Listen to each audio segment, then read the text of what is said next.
Éducation, emploi, loisirs, démarches administratives, le numérique est omniprésent et bien que la proportion baisse, un Vosgien sur 6 éprouve toujours des difficultés face à ces divers usages. D'où la tenue ce mardi à Épinal du second salon ruralitique proposé par le département et la région. Pierre est un des 26 conseillers numériques travaillant dans les 27 maisons France Service vosgiennes. Il accompagne les habitants des secteurs de Charmes et de Rambervillers, principalement sur de la prise en main, sur de l'accompagnement vers l'emploi et sur de la gestion de comptes personnels.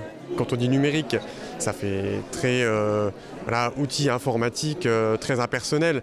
Mais non, ce qui est important d'abord, c'est l'humain. La relation humaine qu'on peut créer avec l'usager, c'est ce qui est limite primordial pour que tout se passe bien dans l'accompagnement. Et c'est le cas? Ah oui, au quotidien. Évidemment, sinon on n'avance pas. Tout ne doit pas passer par les écrans, bien sûr que non.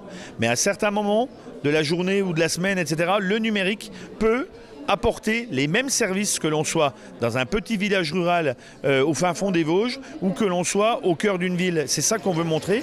Dans les établissements scolaires, là aussi, qui dit numérique ne dit pas nécessairement écran. Les Vosges comptent 9 enseignants référents. Ce que nous faisons, c'est proposer des actions autour des web médias, par exemple, qui permettent de développer les compétences langagières, le vivre ensemble, la coopération. Et donc, de cette façon-là, et de manière transversale, on travaille les apprentissages fondamentaux avec donc du numérique au service des apprentissages. Le numérique, c'est aussi des données, beaucoup de données. Sur son site Data Grand Est, la région en compile certaines de façon gratuite et très détaillée.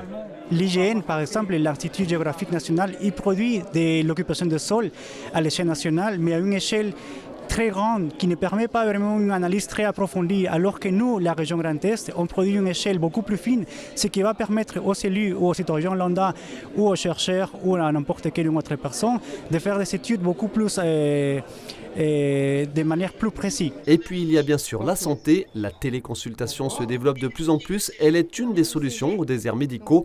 Un usage du numérique qui illustre aussi un de ses atouts et pas des moindres dans un département comme le nôtre, le maintien d'habitants en zone rurale.